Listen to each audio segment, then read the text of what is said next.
Hola mis padawans de químico, en este capítulo vamos a estudiar la polaridad y como siempre te recomiendo que tengas a la mano papel y lápiz para que puedas resolver ejercicios conmigo. ¿Estás preparado? Pues vamos por ellos, campeón.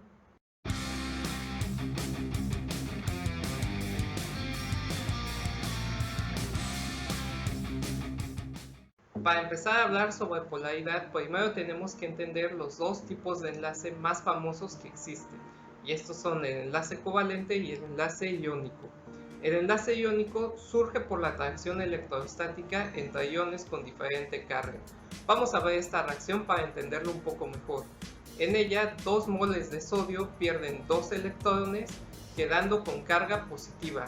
Estos electrones pueden ser aceptados por un mol de cloro gaseoso, y entonces el cloro pasa a tener una carga negativa. Al tener el sodio una carga positiva y los cloros unas cargas negativas, entonces estos pueden atraerse electrostáticamente formando la sal de mesa común a través de un enlace iónico. Sí, puedes verlo como que el sodio le está regalando electrones al cloro. Seguramente has escuchado que en el enlace covalente los átomos comparten electrones, pero ¿realmente qué significa esto? ¿Significa esto que los átomos son comunistas y tienen que compartir sus electrones de manera equitativa?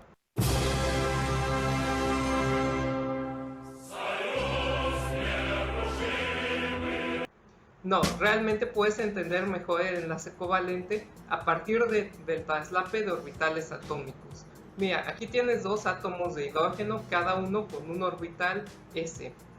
Los átomos se acercan cada vez más hasta que sus orbitales se traslapan. El resultado es que los electrones ahora se encuentran en un orbital molecular. De cierta forma sí, compartidos entre los dos átomos. Al orbital donde quedan los electrones después de formarse el enlace se le conoce como orbital de enlace. También existe el orbital de antienlace que tiene una energía mayor. Si quieres más que hable de este tipo de orbitales, déjame saberlo en los comentarios. La mayoría de los enlaces no son totalmente covalentes o iónicos, sino que se encuentran en un punto medio. A este tipo de enlaces se les conoce como covalentes polares. Veamos de nuevo a la molécula de hidrógeno.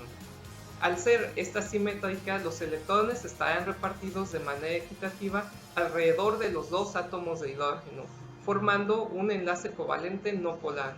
Sin embargo, ¿qué pasa cuando la molécula no es simétrica? Por ejemplo, en el caso del ácido clorhídrico, lo que podemos observar es que la densidad electrónica del enlace puede acumularse en uno de los átomos. Vamos, que uno de los átomos va a tender a atraer los electrones con más fuerza.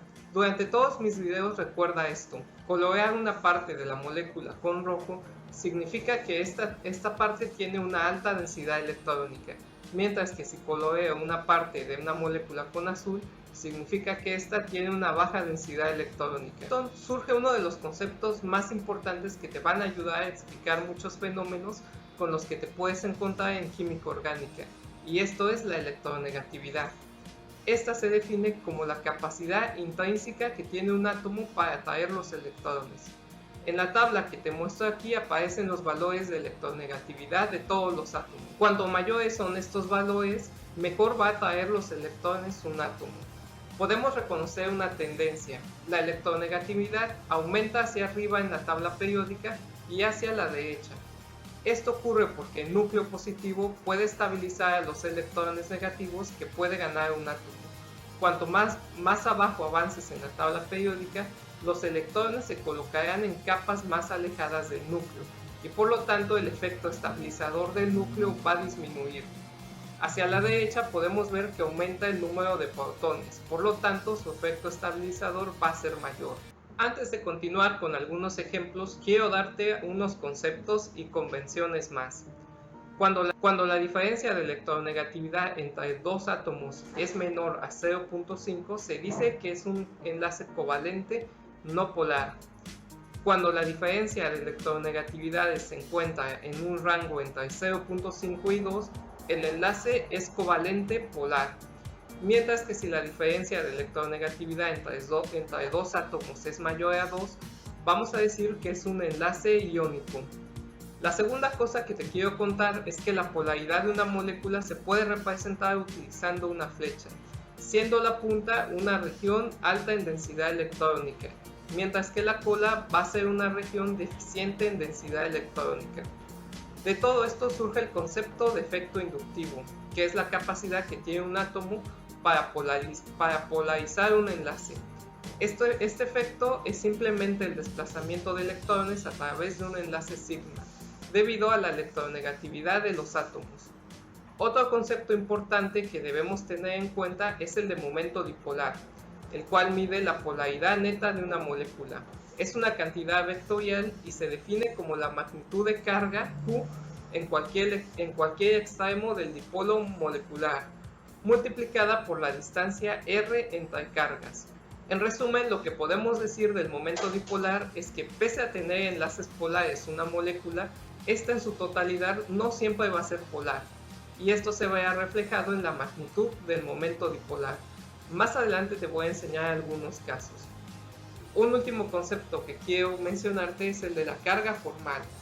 Esta es la carga que tiene un átomo en una molécula y podemos calcularla restando el número de electrones de valencia de un átomo a los electrones que están participando en un enlace y los electrones sin compartir. Mira los siguientes ejemplos. Tenemos al amoníaco y 3 de sus derivados. Vamos a calcular en cada caso la carga formal del nitrógeno. En todos los casos el nitrógeno tendrá 5 electrones de valencia, así que podemos anotar este dato. A continuación vemos que al amoníaco está formando 3 enlaces con 3 hidrógenos. Por lo tanto, anotaremos que tiene 3 electrones de enlace. Podemos ver que tiene un par sin compartir, así que anotamos 2 en la parte de los electrones sin compartir. Al restar los valores obtenemos 0, lo cual indica que la molécula no tiene carga formal.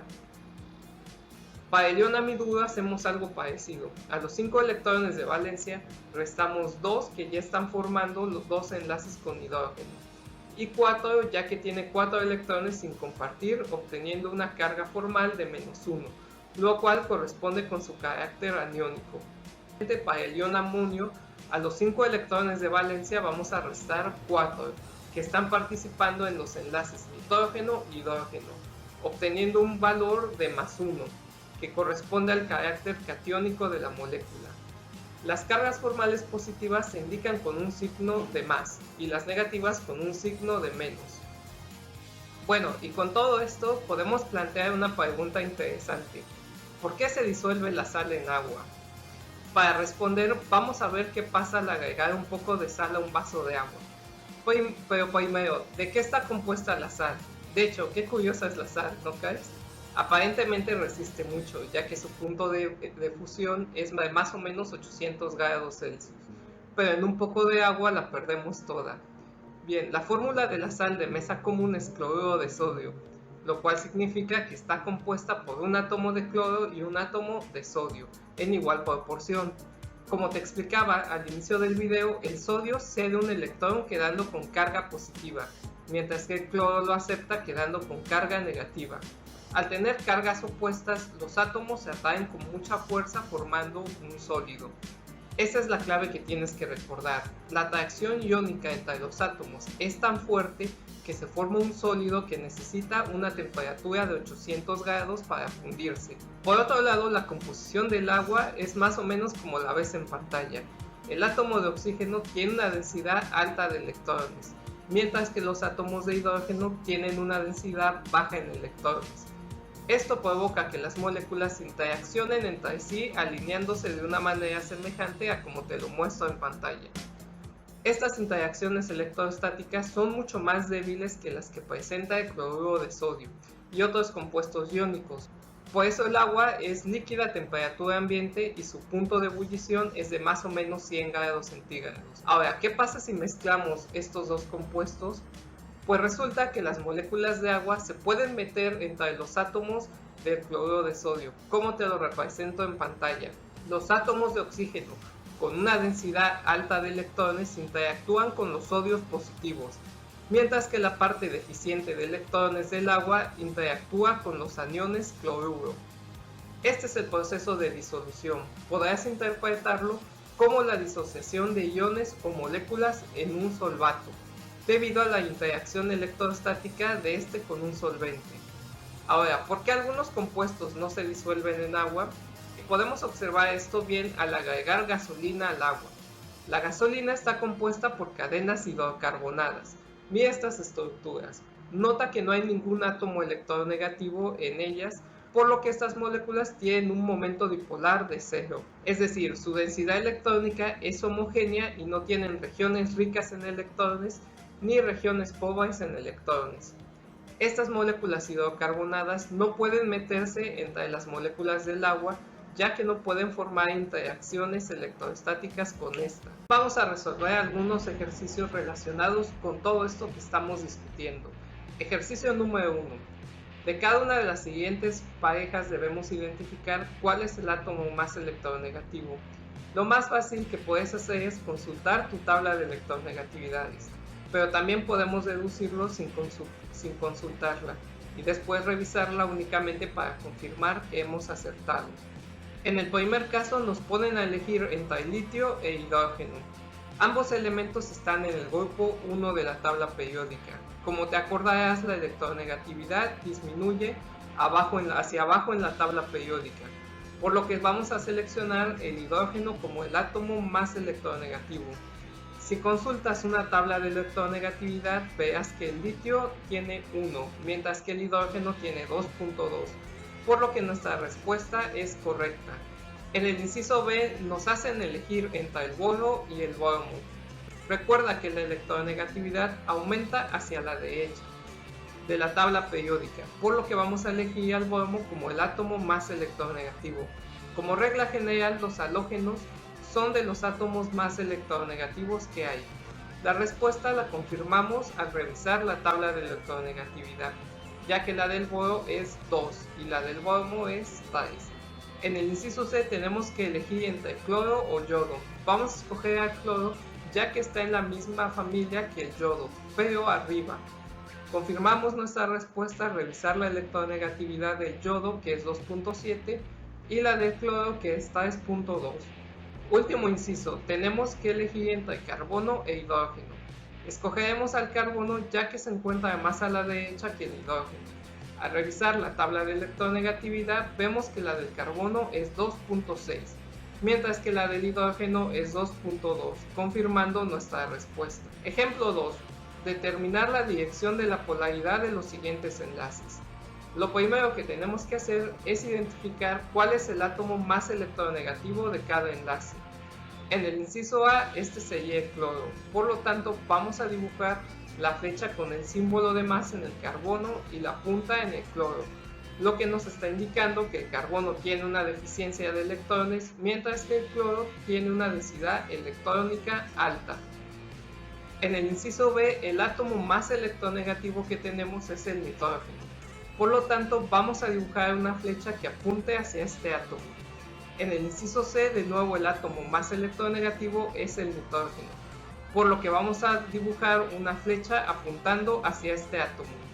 En el último inciso, el carbono tiene una electronegatividad más alta que el magnesio, por lo que dibujaremos la flecha hacia el átomo de carbono. Ejemplo 3. Ordenar los siguientes enlaces de acuerdo a su polaridad creciente. Aquí lo que tienes que hacer es encontrar la diferencia de electronegatividad entre ambos átomos del enlace. Cuanto mayor sea la diferencia, más polar va a ser el enlace. Si consultamos la tabla de electronegatividades, podemos observar que entre el carbono y el litio hay una diferencia de 1.5, entre el carbono y el potasio una de 1.7 y entre el carbono y flúor una de 1.5. También entre el carbono y oxígeno hay una diferencia de 1. Por lo tanto, los enlaces nos quedarían ordenados de la siguiente forma. Ejemplo número 4. ¿Por qué el CO2 tiene un momento dipolar igual a 0? Como te había mencionado antes, el hecho de que una molécula tenga enlaces polares no implica que la molécula sea polar en su totalidad, y el caso más representativo de esto es el del CO2. Esta molécula tiene dos dobles enlaces polares, carbono-oxígeno. Sin embargo, recuerda que habíamos comentado que el momento dipolar es una cantidad vectorial, por lo que las fuerzas en sentido opuesto se van a anular. De ahí que el momento dipolar del CO2 sea igual a 0. Atención, esto ocurre únicamente porque el átomo central de carbono tiene una hibridación sp, Recuerda la teoría de repulsión de los pares electrónicos en la capa de valencia. Esta hibridación concede a la molécula una geometría lineal que deja los átomos de oxígeno en direcciones exactamente opuestas, por lo cual se anula la polaridad. Mira el mapa de potencial electrostático del CO2. Ahí claramente puedes observar la polaridad de cada enlace carbono-oxígeno individual. Sin embargo, la densidad electrónica es uniforme a lo largo de la molécula, por lo que podemos concluir que no está polarizada. Ejemplo 5. Determinar si las siguientes moléculas tienen un momento dipolar y si lo tienen, indicar la dirección de este. Vamos con el inciso A. En esta molécula no tenemos ningún enlace entre dos átomos con electronegatividades considerablemente diferentes, por lo que ya podemos descartar que esta molécula presente un momento dipolar. En el inciso B podemos ver que hay un enlace carbono-cloro, dos átomos con una diferencia de electronegatividad considerable. Por lo tanto, podemos confirmar que esta molécula tiene un momento dipolar. Y también podemos indicar que este momento dipolar va en dirección hacia el cloro, el cual es el átomo más electronegativo. El inciso B es interesante porque nos da la oportunidad de explicar algo importante. Cuando tratemos de predecir la polaridad de una molécula, no debemos perder de vista su geometría. Aquí podrás ver únicamente una representación en dos dimensiones del diclorometano y creer que se trata de un análogo del CO2, ya que en esta forma de dibujar la molécula los cloros parecen estar apuntando en direcciones opuestas. Sin embargo, la geometría de esta molécula no es lineal como en el caso del CO2, sino tetraédrica, debido a que el carbono tiene una hibridación sp3. En la geometría real podemos ver que los cloros no están apuntando en direcciones opuestas, más bien lo hacen en la misma dirección, lo que va a proveer a la molécula de un momento dipolar considerable. Finalmente, en el inciso D tenemos una molécula donde nuevamente dos cloros apuntan en la misma dirección, por lo que podemos afirmar que esta tiene un momento dipolar. Ejemplo 6. Determinar la carga formal de los nitrógenos del diazometano. Esto es algo muy sencillo donde únicamente tenemos que seguir la fórmula que habíamos mencionado antes. Esta es número de electrones de valencia del átomo menos el número de electrones que están formando enlace, menos el número de electrones sin compartir. Para visualizar más fácilmente te he puesto un nitrógeno en rojo y el otro en azul. Empecemos con el nitrógeno azul. Los nitrógenos tienen 5 electrones en su capa de valencia, por lo tanto colocaremos ahí ese dato.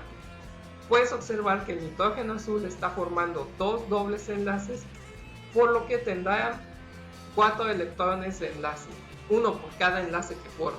Repetimos para el nitrógeno azul, 5 electrones de valencia, menos 2 electrones que están formando enlace, uno por cada enlace, menos 4 electrones sin compartir, por lo que obtenemos una carga formal de menos 1. Y aquí es donde las cosas se van a empezar a poner serias porque te toca resolver ejercicios por tu cuenta. Por lo tanto, es un buen momento para que le pongas pausa a este video y te suscribas si todavía no lo haces. Después intenta resolver los ejercicios por tu cuenta. Y si ves que te está costando mucho trabajo, pues reproduces el video y ves cómo yo los voy haciendo. ¿Estás preparado?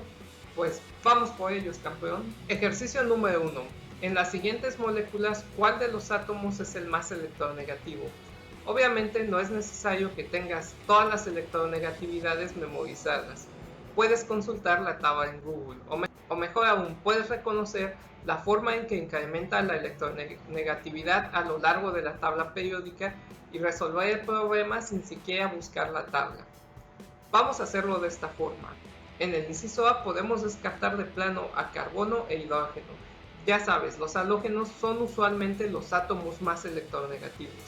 En cuanto al flúor, más allá de que todo químico sabe que el flúor es el elemento más electronegativo, recuerda que está arriba del cloro en la tabla periódica, por lo que lo vamos a señalar como el átomo más electronegativo. En el inciso B, de nuevo podemos descartar todos los carbonos e hidrógenos y centrar nuestra atención en nitrógeno y oxígeno. Recuerda que el oxígeno está en una posición a la derecha que el nitrógeno, y recordando las tendencias del incremento de electronegatividad, lo seleccionaremos como el átomo más electronegativo. En el inciso C, de nuevo podemos descartar al hidrógeno y al carbono. Además, los metales siempre tienen electronegatividades más bajas, por lo que ya podemos seleccionar al oxígeno como el átomo más electronegativo. Ejercicio número 2. ¿Cuál de los siguientes es el enlace más polar? De nuevo, puedes hacerlo de manera lenta consultando la tabla o puedes usar la lógica. En el inciso A tenemos un enlace cloro-cloro. Al tener la misma electronegatividad, su polaridad será nula. Por lo tanto, seleccionaremos al enlace carbono-cloro como el más polar. En el inciso B tenemos un enlace carbono-hidrógeno y un enlace carbono-cloro. Ya sabes que el cloro es un elemento mucho más electronegativo que el hidrógeno. Por lo tanto, vamos a seleccionar este último enlace como el más polar. Finalmente tenemos un enlace carbono-oxígeno o carbono-OH y un enlace litio o OH. Los metales son los elementos menos electronegativos de todos. De hecho, el hidróxido de litio ya puede considerarse un compuesto iónico. Por lo tanto, lo vamos a seleccionar como el más polar. Ejercicio número 3. ¿Cuál de las siguientes moléculas tiene un momento dipolar y cuál es la dirección de este? Lo primero que podemos hacer es determinar si las moléculas tienen enlaces polares, y esto es así en los 3 casos que podemos observar, ya que como habíamos mencionado antes, la diferencia de electronegatividades entre el oxígeno y el carbono es suficiente para dar lugar a un enlace polar. Ahora que sabemos que las moléculas tienen enlaces polares, debemos determinar si la dirección de la polaridad de estos enlaces son las adecuadas para que la molécula presente un momento dipolar diferente de cero. En los compuestos A y B podemos observar que la dirección de la polaridad de los enlaces carbono-oxígeno es la misma, por lo que podemos afirmar que estas dos moléculas tendrán un momento dipolar diferente de cero. Por otro lado, la dirección de la polaridad del enlace carbono-oxígeno en el compuesto C es opuesta, por lo que se anulará entre ellas, dando lugar a una molécula no polar. Ejercicio número 4. ¿Por qué el fosgeno tiene un momento dipolar menor al formaldehído, pese a tener enlaces carbono-cloro más polares que el enlace carbono-oxígeno? Esto es una situación parecida a lo que observábamos en el ejercicio anterior. Lo que ocurre aquí es que en el fosgeno los enlaces carbono-cloro presentan una polaridad con dirección opuesta al enlace carbono-oxígeno, disminuyendo el momento dipolar de la molécula. Ejercicio 5. Calcule la carga formal de los átomos marcados en rojo. Como habíamos mencionado antes, para conseguir esto debemos restarle el número de electrones de valencia de cada átomo, el número de electrones que estén participando en el enlace químico y el número de electrones no compartidos. Para el fósforo, tenemos que este átomo tiene 5 electrones en su capa de valencia y está formando 4 enlaces, por lo que tendrá 4 electrones de enlace. Y como no tiene electrones sin compartir, ya podemos hacer la resta para descubrir que el fósforo tiene una carga formal de +1, lo que indica un carácter catiónico.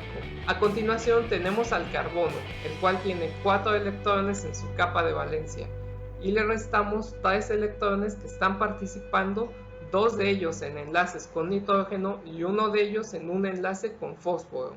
Además le restamos 2 electrones sin compartir, obteniendo una carga formal de -1 que corresponde a su carácter aniónico. Y este es mi momento favorito del video porque se viene un desafío. ¡Un desafío! ¡Dígalo! ¡Bob puede hacer lo que sea! ¡Ouch! Una pregunta que si logras responder demostrará que has entendido completamente el concepto de polaridad. Así que te reto a que le pongas pausa al video y no lo reproduzcas hasta que tengas la respuesta. ¿Qué me dices? ¿Aceptas? Bien, pues la pregunta es: ¿por qué el fluorometano tiene un momento dipolar menor que el fluorometano, aun cuando el flúor es un elemento mucho más electronegativo? Esto es antiintuitivo, ¿no te parece? Bien, ¿ya lo tienes? Recuerda que mencionaba anteriormente que el momento dipolar está dado por la siguiente expresión matemática, que nos indica que esta magnitud es igual a la carga por la distancia. Bien, pues ocurre que la distancia del enlace carbono-flúor es más pequeña que la distancia del enlace carbono-cloro, reduciendo así el momento dipolar de la molécula. Recuerda que la distancia de enlace es la distancia media que hay entre los núcleos de los átomos. Por lo tanto, al ser el flúor un átomo más pequeño que el cloro, la distancia entre los núcleos va a ser mucho más pequeña. ¿Qué me dices? ¿Has contestado bien? Y con esto termina mi clase sobre polaridad. Como siempre, te recomiendo que te quedes hasta el final del video porque te voy a dejar ejercicios adicionales que tú puedes resolver para que compruebes que ya no tienes dudas. Y por supuesto, también van a venir las respuestas para que cheques que los contestas bien. Si te ha servido este video, pues dale a like como si no veo mañana y así me puedes ayudar a hacer un poquito más de química orgánica. Saludos y nos vemos en el siguiente capítulo, campeón.